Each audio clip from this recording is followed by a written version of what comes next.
j'espère que vous allez bien. On se retrouve aujourd'hui pour une petite vidéo de format que je n'ai pas l'habitude de faire. Ce n'est ni tuto, ni parler maquillage, tout ça. C'est plutôt pour parler d'une fibromyalgie, ou tout simplement de la fibromyalgie. Alors qu'est-ce que c'est la fibromyalgie? C'est un mystère. Non, en soi, c'est des douleurs chroniques dans tout le corps. Donc, je voulais vous citer mes symptômes à moi, particulièrement ce que moi j'ai et ce que j'ai eu. Mais ensuite, il y en a d'autres, donc j'essaierai de vous les mettre dans la vidéo. Je vais essayer d'intégrer ça, parce que j'ai attrapé le petit carré, ou ce qu'il y en a plusieurs. Alors moi, j'ai eu raideur musculaire, troubles de concentration, faiblesse musculaire, perte de mémoire, hypersensibilité au toucher, les migraines, ça tout le temps, engourdissement, tout le temps, énormément les mains, troubles de la vision, donc des fois j'ai comme des voiles blancs et j'y vois flou, des crampes musculaires, donc j'ai mon muscle qui fait, on dirait qu'il fourmille, hein, comme si j'avais des électrodes dedans et d'un seul coup il se raidit. J'ai un sommeil non réparateur, mais non de non, hein. Rien du tout. Je peux dormir 12 heures, que je suis fatiguée comme si j'avais dormi 1 heure. C'est génial. J'ai l'hypersensibilité au bruit et à la lumière, donc le bruit ça me le fait moins. À la lumière par contre, dû déjà aux yeux fragiles que j'ai, se rajoute ça, c'est une calamité.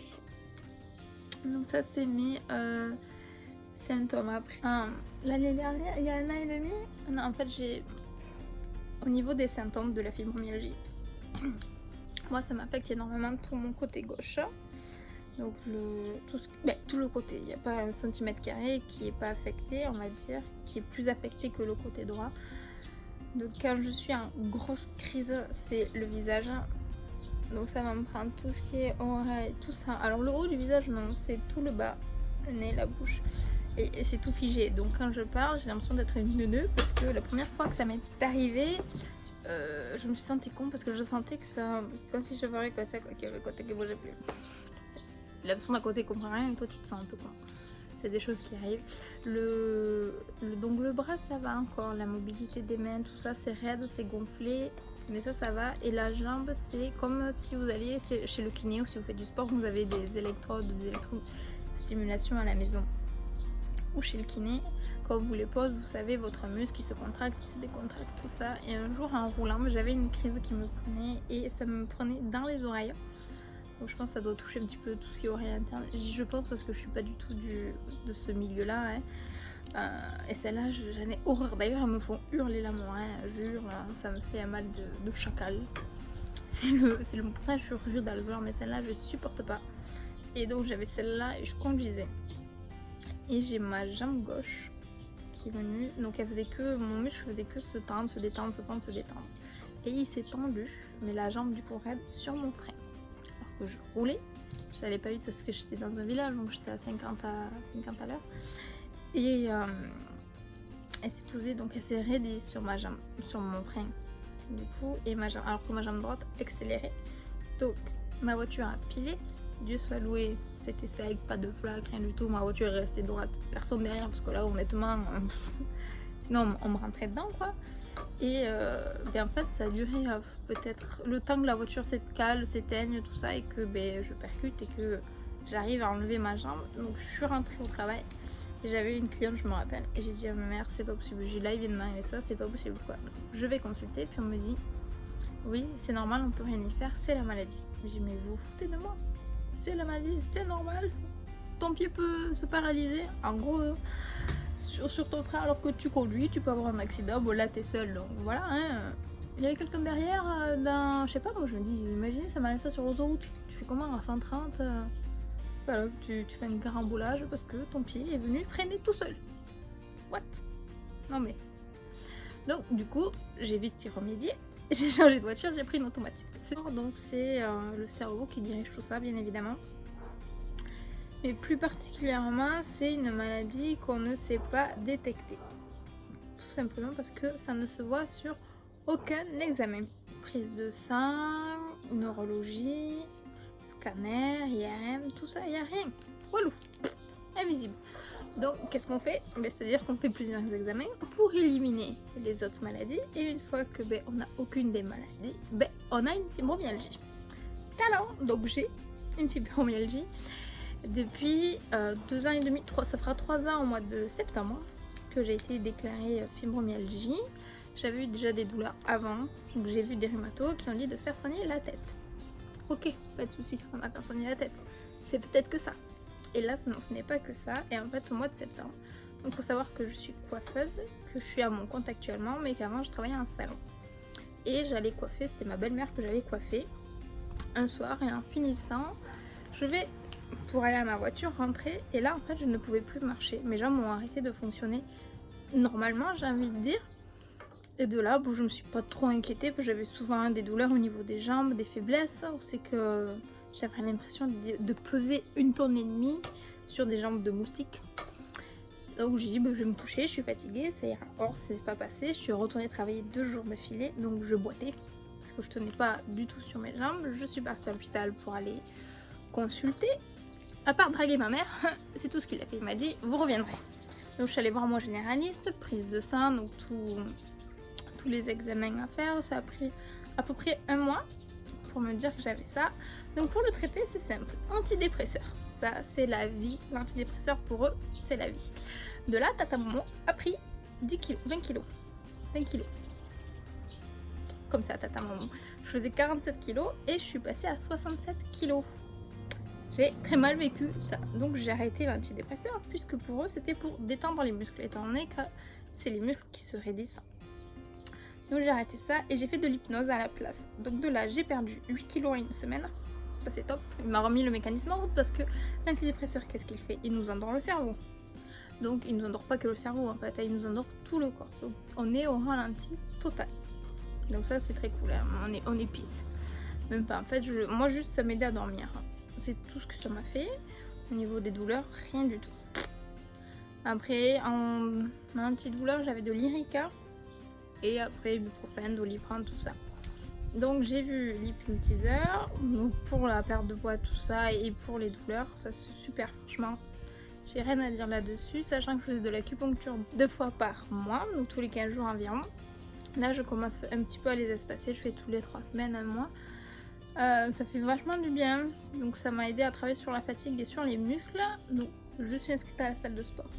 Ça fait un moment que j'y suis pas allée, mais l'année dernière, à la même période que je tourne cette vidéo, j'allais énormément, 3-4 fois par semaine, et je n'avais pas mal, franchement, pas du tout mal. J'ai énormément remarqué que plus je suis active, et moins j'ai mal. Moins je suis active, et plus j'ai mal. Donc je pense que c'est un cercle vicieux. Après, les docteurs, ils sont bien mignons, ils nous disent de regarder sur les forums, des choses comme ça. Donc j'y suis allée voir. Et j'ai dit, ah non, Momo, tu regardes pas ça, parce qu'il y en a, ils doivent être plus avancés que moi. Chacun gère sa douleur comme il entend, comme il le veut, et comme il peut surtout. Donc ils étaient en fauteuil roulant, il y en avait qui pouvaient plus du tout marcher, plus du tout porter de poids. Donc cette étape-là m'est arrivée bien évidemment, hein. Je pouvais plus marcher, faire la cuisine c'était l'horreur. Donc je faisais pas la cuisine, j'arrivais pas à rester debout. Porter une poêle à vide, c'était compliqué. Faire les courses, c'était plus que compliqué, c'était le caddie qui me portait. Si j'aurais pu monter dans le caddie et me faire pousser, je l'aurais fait, croyez-moi.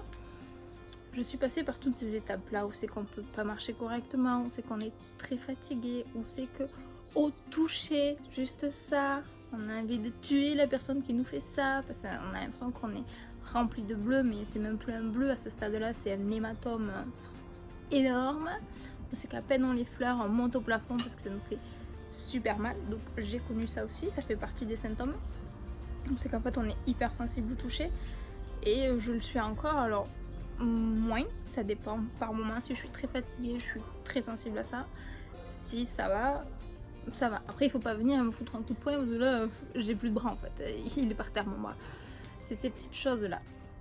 Ah, j'ai vu des magnétiseurs aussi. Là j'ai fait le mois dernier, j'ai fait 2 fois le magnétiseur, surtout pour la fatigue. Donc ça va beaucoup mieux, je suis moins fatiguée. Puis il y a du soleil, ça se voit. Je suis blanche mais ça se voit, il y a du soleil. Donc ça c'est assez cool. Après le problème de la fibromyalgie, comme c'est bien sûr ça vient de la tête puisque c'est le cerveau qui nous fait fonctionner tout ça.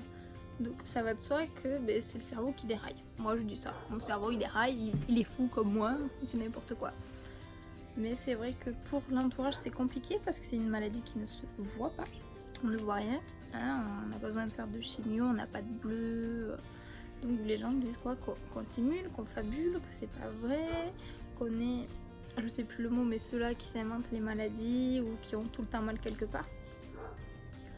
Donc c'est vrai que pour l'entourage c'est difficile, et du coup pour nous aussi parce qu'on se sent incomprise, mais totalement, hein, puisque en plus comme il nous dit il faut le soigner avec un antidépresseur, donc tout le monde pense qu'on est dépressif. Après je dis pas, peut-être qu'il y en a, hein. Ça voilà, chacun est comme il est. Mais moi je sais que mon médecin, mon généraliste me connaît depuis que je suis toute petite. Et il m'a dit mais je sais très bien que t'es pas dépressive. Mais pour l'instant on a que ça en fait pour soigner ça, pour détendre le muscle. Voilà ce qu'il nous disait. Ils m'ont mis sur ibuprofène codéiné. Ah c'était très très bien parce qu'à une période, il y a 2 ans à la même période j'avais très très mal au niveau du dos. Quand je vous dis très très mal, c'était vraiment très mal. Et je l'ai testé un jour, c'est que je devais faire les ongles à ma marraine. Donc je me suis dit au cas où, c'est pas très grave, c'est la famille. Et j'ai dit mais c'est magique, au bout d'une demi-heure, plus de douleur. Mais qu'est-ce que j'ai fait? J'en ai pris, j'en ai repris, j'en ai repris. Au final j'en étais accro, c'est-à-dire que dès que je le prenais pas, j'étais pas bien au niveau du ventre, j'avais des bouffées de chaleur, mais telle une ménopausée, hein, vraiment à mourir. Hein. Donc mon médecin m'a dit t'es accro en 15 jours. Hein. J'ai dit bon d'accord, donc il a fallu que je me serve de ce cachet. Honnêtement, je ne le prends plus, je l'évite parce que je me dis si je retombe dedans, c'est tellement facile qu'on va à la facilité. Et je pense que tout le monde, même avec toute la volonté qu'on peut, quand il y a la facilité trop proche, je pense qu'on peut tomber dans la facilité. Donc après, c'est à nous de se dire non, je veux pas cette facilité-là. Mon corps, il n'a pas besoin de ça parce qu'honnêtement, notre corps, il n'a pas besoin de tous ces traitements qu'on nous donne. Hein. Il n'est pas fait pour supporter ça. Sachant que ça nous détraque l'estomac, tout ça, donc c'est pas le foie, on va pas se détraquer un peu plus. En fait, le message que je veux faire passer, c'est que c'est une étape dure. Il y a des moments très compliqués où c'est qu'on est incompris de ceux qui nous entourent. Mais en même temps, c'est dur de leur en vouloir parce que ça ne se voit pas. Donc c'est vrai que c'est compliqué, ça ne se voit pas. Et comme je vous dis sur les diagnostics des médecins, rien ne se voit. Ça ne se voit sur aucun protocole. Donc c'est vrai que c'est compliqué de faire croire à quelqu'un quelque chose qui ne se voit pas. Donc jusqu'à là, je le comprends. Après, ce que je comprends moi, c'est qu'en France, c'est pas reconnu et qu'en Espagne, qui est notre pays voisin, même frontalier, si on est du sud de la France, c'est reconnu et pas chez nous en France. Je croyais qu'on était un pays assez développé, mais bon, apparemment, pas suffisamment pour ce genre de maladie. Ce n'est pas grave, en soi, il faut juste arriver à se soigner par des méthodes alternatives, médecine douce. Donc moi, c'est vrai que j'ai fait beaucoup de médecine douce. Et du coup, moi, je suis à mon compte, donc coiffeuse esthéticienne. Quand je suis tombée malade, ils m'ont dit la coiffure va falloir stopper quoi, parce que t'es debout, t'as les bras en l'air. Je dis non, moi je me vois pas du tout comme ça. Donc ce que j'ai fait, c'est que j'ai passé mon CAP d'esthétique en candidat libre. Étant donné que ma mère est à son compte en esthétique, elle m'a formée à l'esthétique, mais moi c'était plus pour faire tout ce qui était onglerie, tout ce qui est du moins onglerie. Donc assise, tout ça. Donc elle m'a formée pendant 6 mois, 1 an. 6 mois, 1 an à peu près. J'ai passé mon CAP d'esthétique et là ça va faire 1 an et demi. Ça fera 3 ans au mois d'octobre, donc c'est ça, 1 an et demi que je travaille avec elle dans son institut. C'est que j'ai une pièce pour la coiffure et l'esthétique du coup, donc je fais tout ce qui est coiffure. En esthétique je fais extension de cils, maquillage, onglerie, un petit peu des épilations, donc c'est assez varié, ce qui me permet de varier mes positions, entre autres, donc assis, debout, et j'ai un salon privatif, donc c'est à dire que quand ma cliente a la couleur qui pose, je me pose aussi. Non mais voilà, il faut trouver des alternatives. Je sais très bien que je peux pas mener une vie normale entre guillemets, je mène une vie normale, mais il y a des choses que je ne peux plus faire. Je peux plus faire comme les coiffeuses lambda qui bossent en salon, faire 9h, 19h, tout le temps debout à piétiner, je ne peux pas. Donc après voilà, maintenant j'arrive à m'adapter à la situation, à ne pas trop forcer. J'ai encore du mal avec pas le dépassement de soi, mais à dire je suis comme tout le monde. Dire j'ai pas couru pendant 6 mois, je vais recourir. Je fais 8 km. en alternant la course et la marche par exemple. Et le lendemain, je suis comme ça. Le surlendemain comme ça et le surlendemain comme ça. Mais je le fais. Et c'est quand, en fait, quand je commence par exemple à marcher ou à courir, oui, j'ai des douleurs qui arrivent et tout. Puis je me dis, ben non, je m'en fous. Je me les je dis, c'est pas grave. Et après, je me dis, bon, effectivement, t'as forcé, ça fait mal, t'es fatigué, donc tu peux retomber en crise, tout ça. Mais je pense qu'il faut s'en donner les moyens. Vraiment, c'est... si on veut s'en sortir, je pense que tout le monde peut s'en sortir. Il faut être entouré de bonnes personnes, des personnes bienveillantes, des personnes qui sont là pour vous, à vous soutenir, surtout soutenir, et qui vont vous pousser vers de l'avant, que ce soit pour tout objectif, objectif personnel, professionnel, tout ce qu'on veut.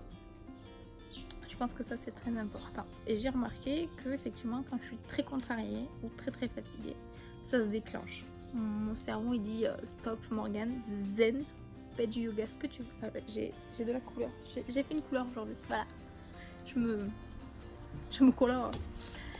Et je me dis ça, j'essaye du moins de me dire ça. Ou plutôt ma mère me dit, oh là t'abuses, redescends, tu changes de comportement. Donc oui, quand je suis en crise, je change de comportement. Elle apparemment, elle voit dans mon regard, j'attaque tout le monde. J'ai une grande facilité d'attaquer les gens avec mon regard, mais je fais pas exprès, hein. C'est naturel.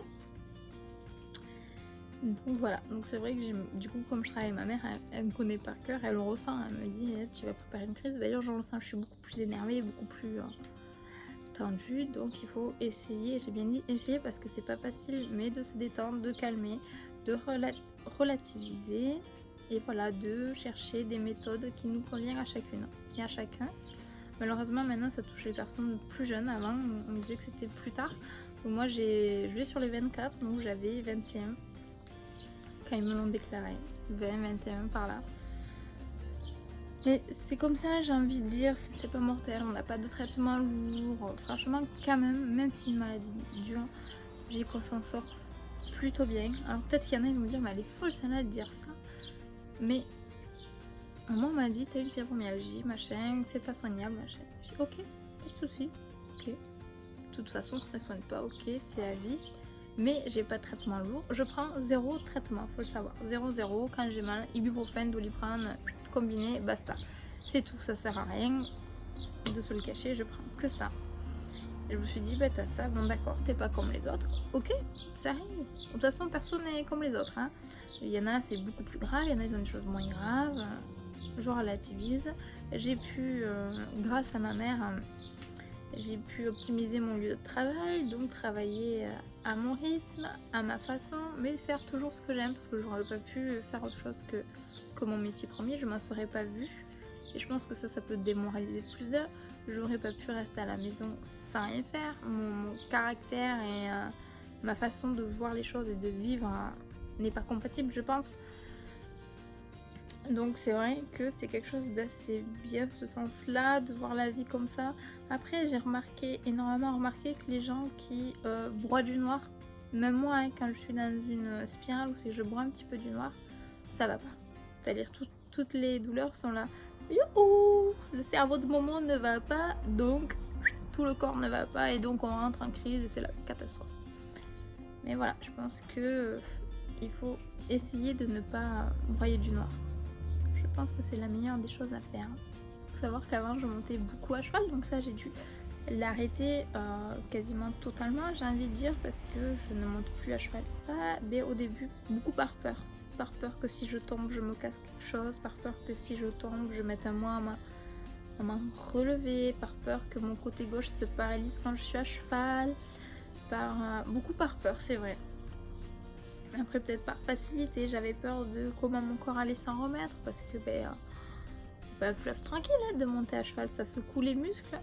Étant donné que c'est une maladie assez musculaire, hein, même totalement musculaire, ça c'était assez compliqué au début, moi qui montais pas mal, qui avait mon cheval, je montais avec mon petit frère. Donc c'est vrai que ça a été quelque chose un petit peu qui m'a bousculé au début. Maintenant bon, ça va mieux, je me dis que si je veux monter, je peux monter et que je sais que mon corps il va l'encaisser de toute façon, il aura mal mais c'est pas grave, je ferai des étirements, voilà. En fait il faut se dire je fais ça, ok, ça me fait plaisir sur le moment, ça peut risquer de me faire mal après, je peux peut-être le payer pendant 2-3 jours, mais c'est pas grave. Et donc, mais je pense que du moment que notre cerveau dit que c'est pas grave et dit que j'ai pris plaisir à le faire, ben, il a moins mal, il déraille moins, il est plus fun, plus happy, moins dans le brouhaha. Je pense vraiment, voilà, j'ai remarqué que, comme j'ai dit, plus on boit du noir, plus on est dans le mal, on est dans le machin, mais plus on est gay et plus ça va. Après, comme toute personne humaine, hein, on a des moments qui va, des moments qui va pas, c'est normal, c'est les aléas de la vie, j'ai envie de dire, hein, que ça soit professionnel, personnel, tout ça. Ouais. La vie fait que notre cerveau il réfléchit à beaucoup de choses, donc fait que ça réagit à beaucoup de choses et différemment chez chacune des personnes. Mais je pense qu'il faut prendre la vie du bon côté et surtout ce que je voulais montrer et dire, c'est que ce n'est pas parce qu'on a cette maladie qu'on est des gens bizarres, qu'on est des gens qui fabulent, des gens qui se morfondent sur eux-mêmes. Non. Alors, comme j'ai dit, bien sûr, peut-être qu'il y a des gens comme ça et peut-être qu'il y a des gens comme moi, mais vraiment, voilà, la joie de vivre, hein, comme je disais, il y a des moments pas faciles, il y a des moments faciles, il faut s'adapter.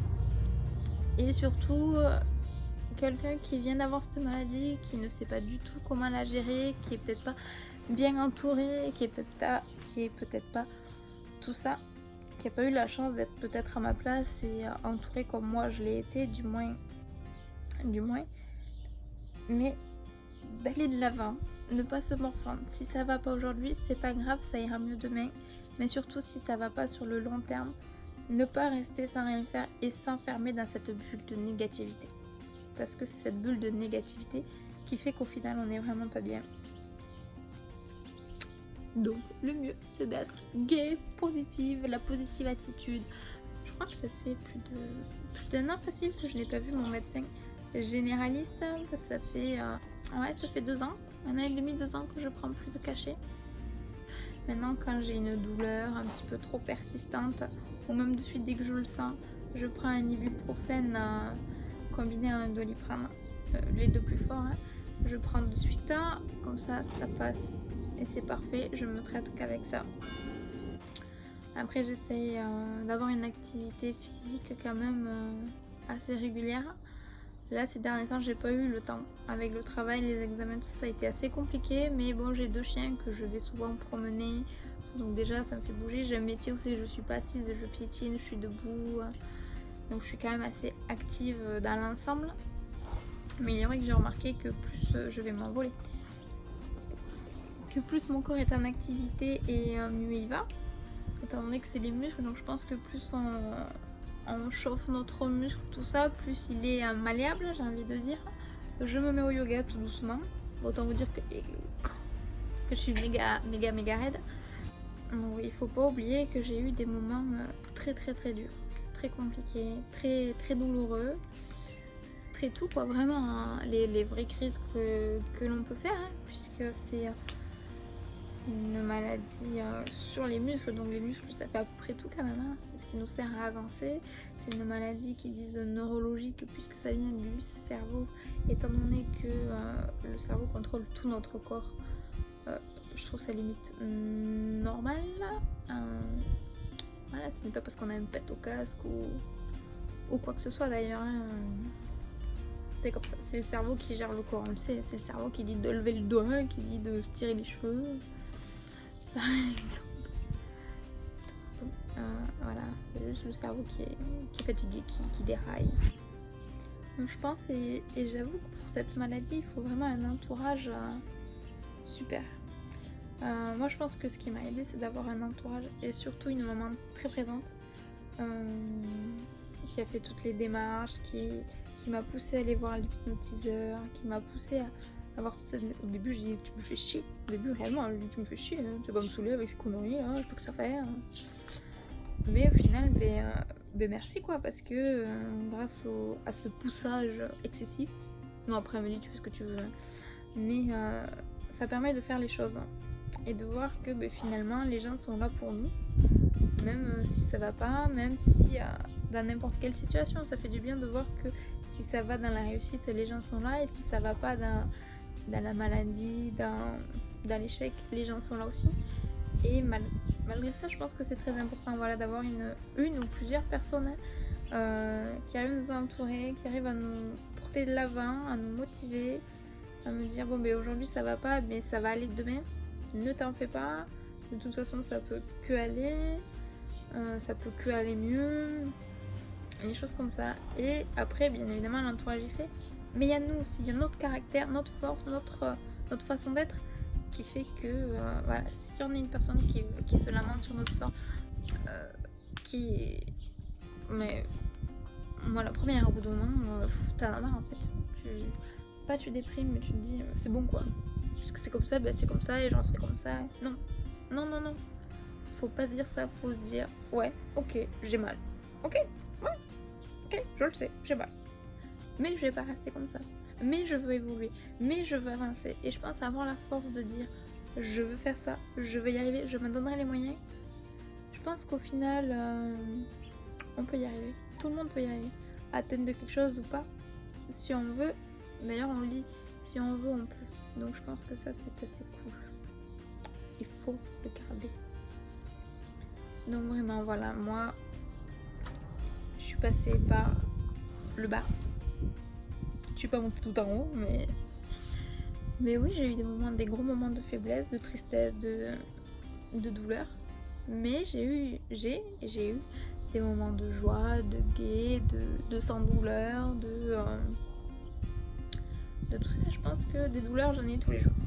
La vérité, voilà, des douleurs, j'en ai tous les jours. Donc je vais pas vous mentir, des douleurs, j'en ai tous les jours. Après, je fais avec. Un peu, je les mets au placard de ma tête, donc je n'y pense pas, ces douleurs-là, à part quand elles sont trop présentes et que ça m'handicape pour faire un geste, pour faire quelque chose.